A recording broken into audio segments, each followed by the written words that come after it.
ریکارډینګ شروع شوه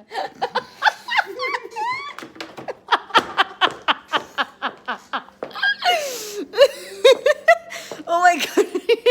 باندې مې ګنټې نه مخکې دا رچوي پیاله ګورل ته نه مې را ډکه کړه دا مې داسې وښوله راغلم ټي وي کې مې درته څه داسې دا نیوز مې درته وښولو پوره یو غټه کامنټري مې وکړه او چې اوس دلته راغلم کېناستم چې د چا مې ښه همایننګار دی نو ما همایننګار پورې خندله او خندا ما پورې وشوه ځکه چې د ریکارډ بټنه خو ما ډوالی نه وه وی خالي کیمل ټي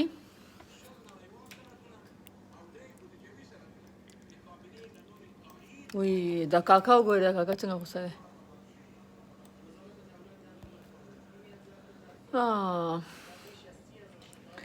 ښه